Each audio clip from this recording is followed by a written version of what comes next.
Hello, welcome to Viewer Questions, episode number, I don't know. It's like the fourth or something. Welcome back, and glad you enjoyed the last one. As always, I'm going to get into some news here, then we'll get to the viewer questions. A lot of good questions this week that you commented or left for me last week in the comment section. And as always, at the end of this video, I will be announcing two winners who get the comedy special, my comedy special, not allowed on American TV. They'll get that for free, and that will be announced at the end of this video. In order to enter into the contest to win the free special for next week, just leave a comment. That sounds really complicated, but it's not. It's not gonna leave a comment if you want to be entered into the. Yeah, all right. So I just want to talk about one story here before I get into the viewer questions.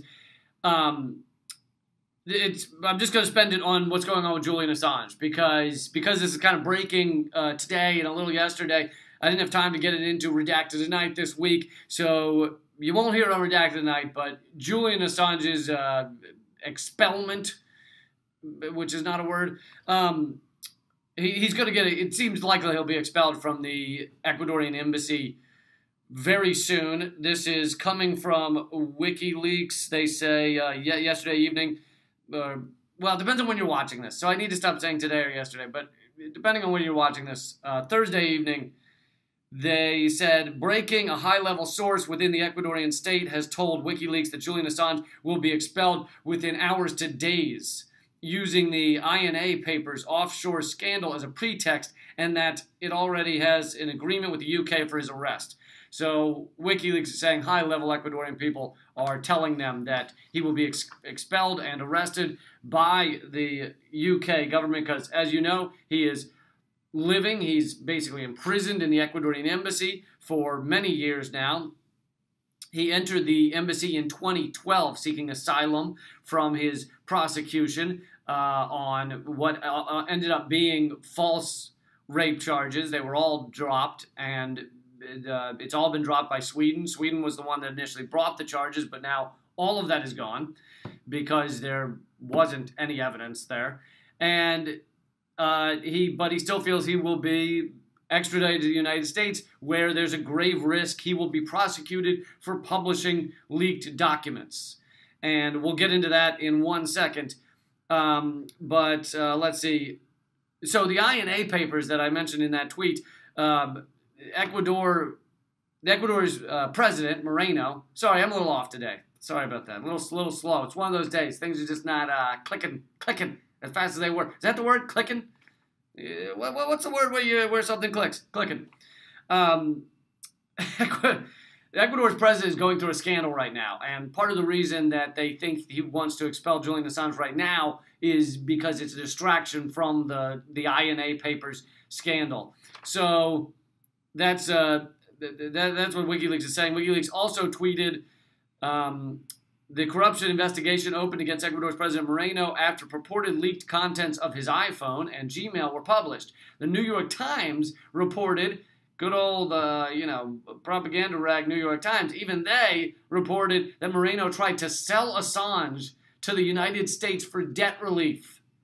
They're using Assange as like a bargaining chip to sell to the U.S. It's totally disgusting. John Pilger, he's a famed journalist, very well-known journalist, very well-respected Australian journalist. WikiLeaks reported that Julian Assange, sorry, this is his tweet, that Julian Assange is on the verge of being expelled from the Ecuadorian Embassy in London. Please fill the street outside the embassy and protect him. Show solidarity with the courageous man whose struggle ought to touch us all. And he's absolutely right. WikiLeaks has changed the world in a lot of ways. And I'm not going to go through them all right now because that would take an hour, and you probably know most of them. But so much of what we now know about the way our world works, the way the American empire works, the way our foreign policy works is thanks to WikiLeaks. WikiLeaks helped inspire so many things, so many protests, Arab Spring, Occupy. It's not, I'm not saying it, is the sole thing that created these things, but it helped make those things go forward, give them the information, get people angry at the reality of our world. It's been so pivotal. And as I've mentioned on the show multiple times, WikiLeaks has never gotten anything wrong. They've never gotten one thing wrong.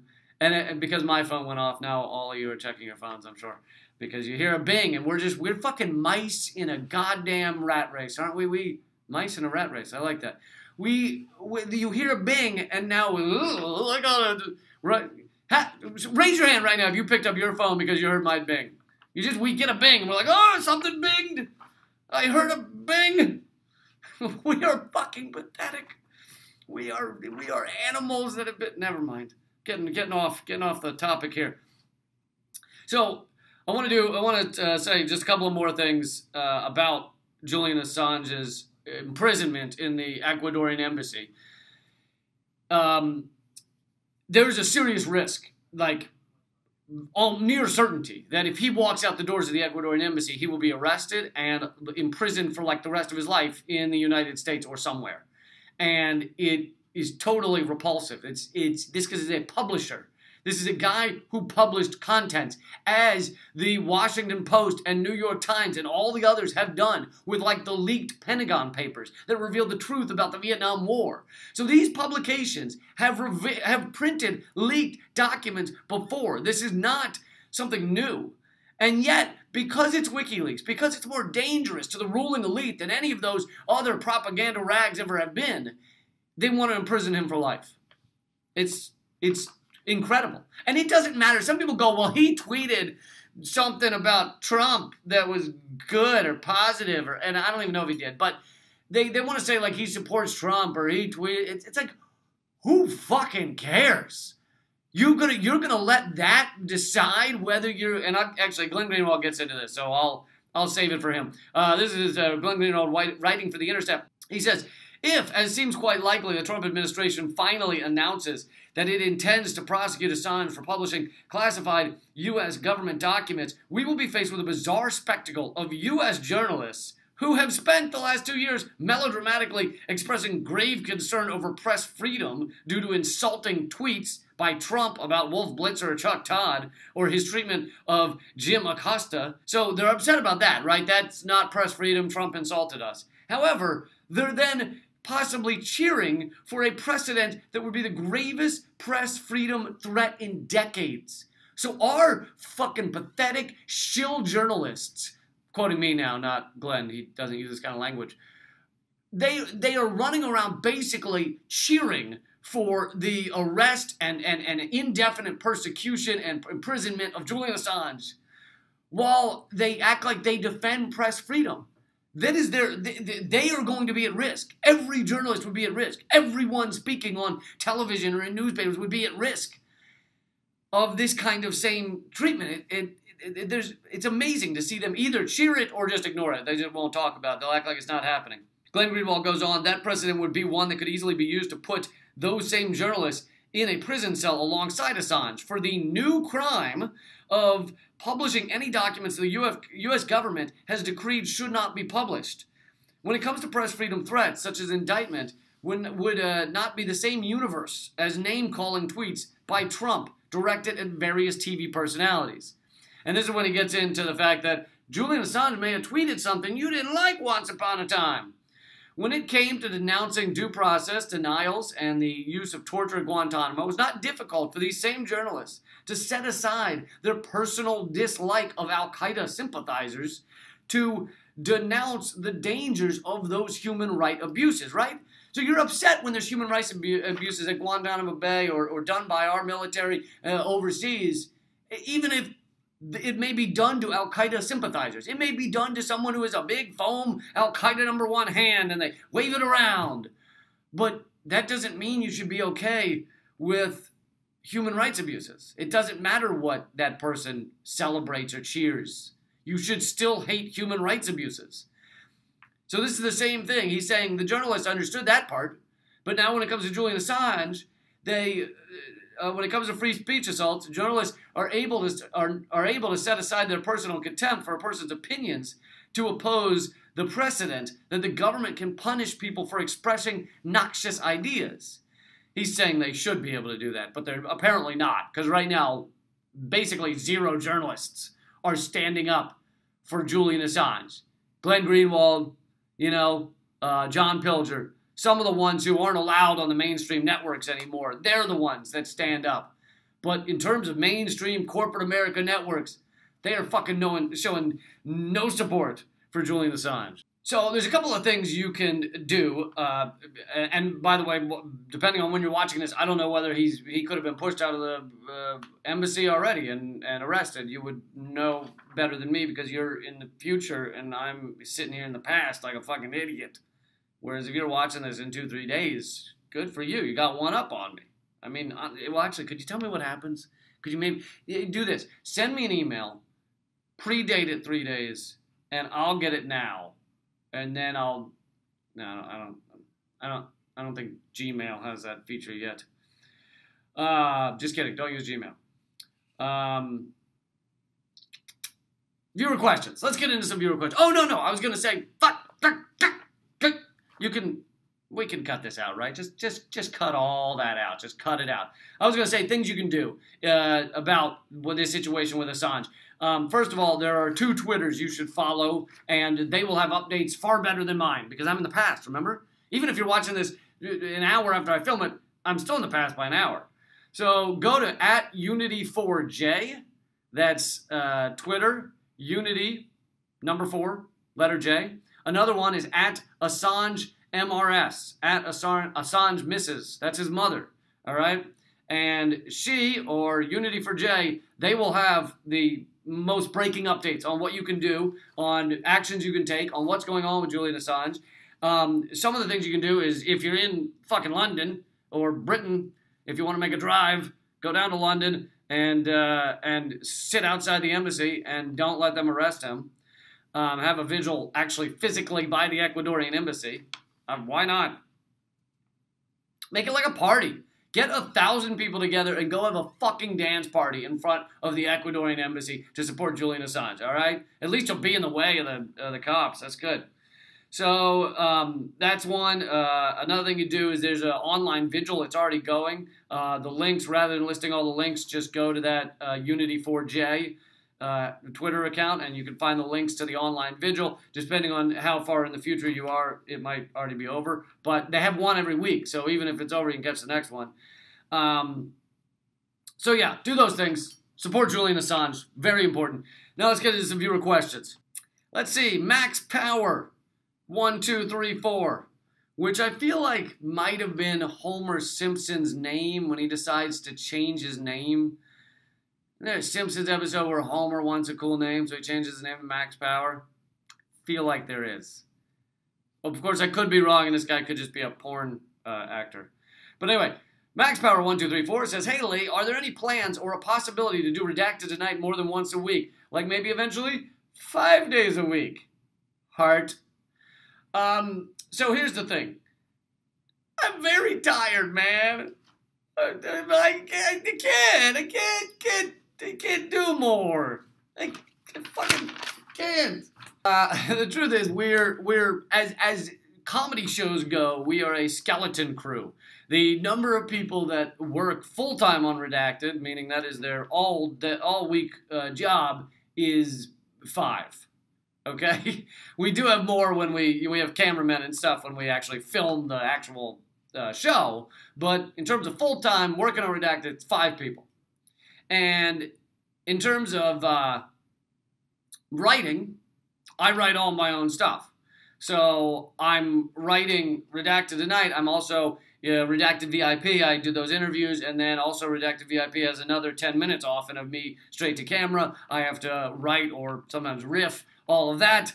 So it's a buttload of work. And then, of course, I'm doing stuff like this. I have a podcast called Common Censored. I'm doing stand-up comedy. I have a stand-up comedy special you might have heard about that you should absolutely check out. So basically, no. To shrink it all down to an answer, no. No, there's no chance of 5 days a week. I would listen. I would love it. I would love that you guys could hang out with me and I could hang out with you 5 days a week. But unless you're sending a crew of 100 to come help make that happen, because The Daily Show has over 100 people working on it, and it's 4 days a week, I think. And, John Oliver's once a week, except he's like 5 weeks on, 1 week off. And he also has a production crew of like 50 or more. He has like a dozen writers.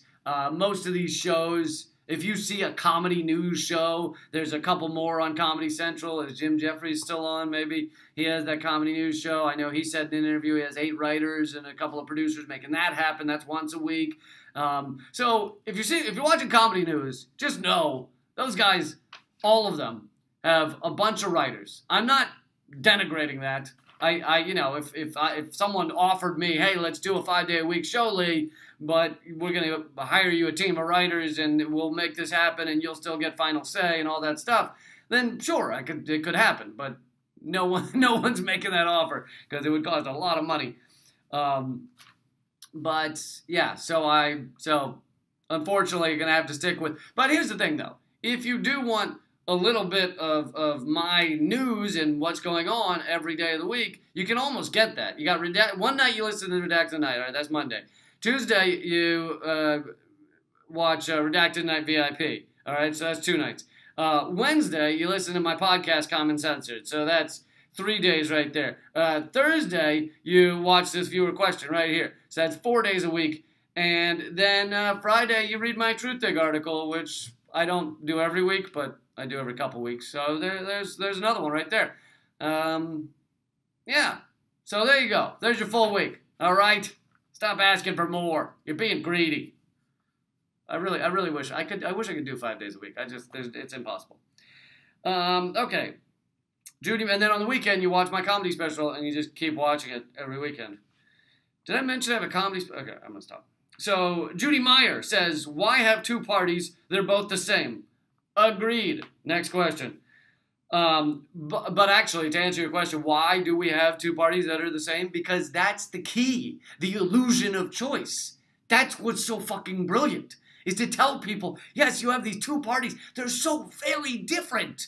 One says a woman has a right to choose, and one says, fucking have that baby and then treat it like shit. So they're very different. But except for some of those smaller issues, and I understand, like, depending on your life, some of the smaller issues can become very big issues for a brief period of time, or maybe a long period of time. But in terms of the core of our nation, how our nation is run, there's full agreement, all right? There's full agreement on Wall Street, on prison industrial complex, on military industrial complex, on all foreign policy. It's all just a big agreement. Even on climate change, the only difference is do nothing about climate change and act like you're going to do something and do nothing about climate change. That's the difference. Say climate change isn't real, say it is real, but do nothing. That's what you get between the 2 of them. I mean, right now, the Green New Deal that Ocasio-Cortez put forward has been watered down from the original Green New Deal put forward by the Green Party. So that got watered down some. I'm not going to say she's to blame. I don't know who's to blame, but it got watered down some. And even that version is considered politically toxic. Nancy Pelosi called it the Green Dream or whatever the hell. Like, she was dismissing it. They have no interest in it. Because the bulk of the Democrats are just corporate. It's one corporate party. We should call it the corporate party. We should call it the left and right wing of the corporate party. Is really what it is, and even calling it the left wing of the corporate party is arguable. How left are they? But anyway, so my point is that the 2 parties is perfect. It's perfect for the ruling elite to keep everything the same. No matter who wins the presidency, you still get the same shit. You just get maybe a slightly more blatant racism in your face, like we have right now, instead of just a racist worldview and imperial wars that blow up people with a different skin color. How is that not racist? Well, there was a black guy as president, so that makes it not racist. No, I think it's still pretty racist. All right, moving on. Santu 9000. He or she says, he or she or they say Borders was in the comedy special talking about. In the viewer questions last week, I talked about Borders. Yes, I did talk about Borders in the comedy special, but they were different jokes, all right? I'll have you know, I don't think I did. There was very little repetition. It was all new riff last week on the viewer questions. I'm very tired. We need an anti-Israel protest movement now. International courts used to condemn apartheid in South Africa. Oh, sorry. I'm misreading this. International courts used to condemn apartheid in South Africa. So why is it okay in Israel? Half of the 2 million people living in Gaza are kids under 18 years of age. These are two great points. One is we should treat the apartheid in Israel the same way we treated the apartheid in South Africa. And in some ways we are. That's why the BDS movement is having such a good impact on raising attention, people's attention to what's going on in Israel. So, yeah, it absolutely should. And the UN, by the way, has passed some votes saying it's, the people of Gaza are in an open-air prison. It's a human rights abuse. They have very little clean water. They have electricity for 4 hours a day. And then, of course, they're bombed once every few months. Not to mention shot by snipers, such as 200 people. All right, I did that last week. But this other great point that I don't hear a lot of people mention, and it kind of blew my mind when I first heard about it a couple years ago. Of the 2 million people living in Gaza, roughly, half of them are under 18 years. So imagine if this was rebranded as an assault on children. Like the assault on Gaza, half of it is an assault on children. It is bombing of children. It is sniping of children. It is keeping children in an open-air prison. It is children without electricity except for 4 hours a day. I mean, without medical supplies. This is an assault on children. Half of the Palestinians in Gaza are under 18. These are fucking kids. And we try and justify this as fine? Moving on. So, Greg, this is referencing the Greg Palast segment where Greg is an investigative journalist. I interviewed him on Redacted VIP, and he has lawsuits going forward in 30 states demanding the information of Interstate Crosscheck. As you've heard me talk about before, probably, Interstate Crosscheck is this system that purges millions of people from the voter rolls in the 30 states that use it, just going by their name. It's like, oh, you have the same, this person's John Smith, and that person's John Smith, so therefore delete them both because it's double voting. But of course, guess what? There's more than one John Smith out there, so it's not double voting. No one's flying from Texas to Alaska to vote a second time in the midterms. I can promise you. So they end up purging both John Smiths, the one in this state and the one in that state, and they just get rid of them all because there's double names. So this person, Isaac Olert, or Olair maybe, damn straight, all true. We need congressional term limits. Agree there too. It's enough of these old congressmen sitting in power for fucking 30 years just coasting. They just coast into their fucking gold-plated senatorial bathrooms. They just sit there on the pot for 30 years. I say go in, shit, get off the pot. You get 2 years, you're out. Maybe we'll give you 4. And then Pat Hacker, ironically named Hacker, we're talking about elections here, but he, she, or they say all this based on names, meaning the interstate crosscheck. They can't write an algorithm to make sure we are who we say we are? I thought tech was all powerful and about ready to do all of us out of our jobs. They can't tell if John Smith in Texas is a different John Smith in California? The IRS can, and has for decades. Silicon Valley hasn't caught up with the IRS? How the shite are they going to design AI to take all our jobs away? I wouldn't trust them to drive my car. Here's the thing, though. They choose to not be able to tell the difference between the two John Smiths, right? That's the game. They say, oh, these are the same John Smith, when they're not. They want it. They can. And in fact, the interstate crosscheck system claims that it has to be the same social security number. It claims it's looking for the same social security number, which would be identical people. But guess what? If it were doing that, almost no one would be purged from the rolls. So then they instruct the election board of elections, those people, to ignore the social security number. So if you have John Smith here with different social security number than John Smith there, just purge them both. So it's not that they can't tell whether one person is the same. They choose not to. They choose to assume that anybody with the same name must be the person trying to vote twice, and then they purge them from the rolls.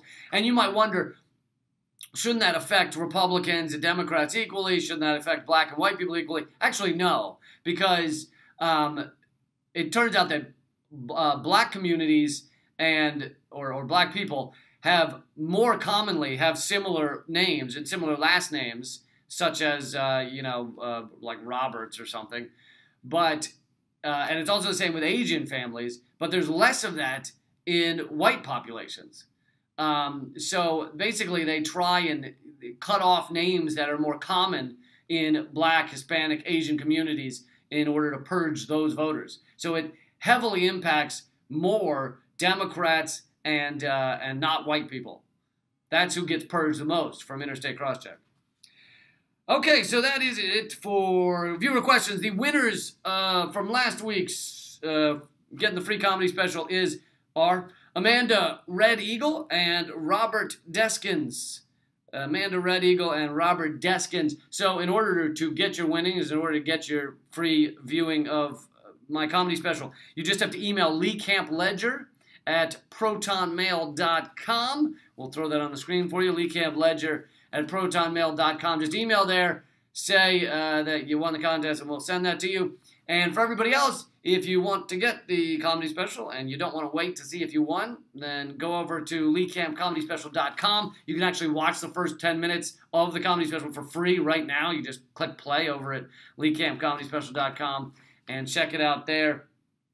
Also, if you're not on my email list, just text the word redacted to 444-999. And I have live shows coming up in, I told you I was tired, right? I have live shows coming up in Minneapolis, Montreal, New York City, Detroit, Chicago, and of course we tape live in Washington, D.C. You can come to any or all of those shows. That's at redactedtour.com, and you can also vote for your city to be added. New York City, by the way, is almost sold out. That's getting close.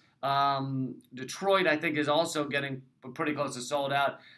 Don't know about Montreal. Minneapolis tickets are not up yet. They'll be up soon, so just keep checking that website or leecamp.com. You can see it there, too. All right. Till next time. Oh, yeah, leave a comment if you want to be entered into the contest for next week. And until next time, keep fighting.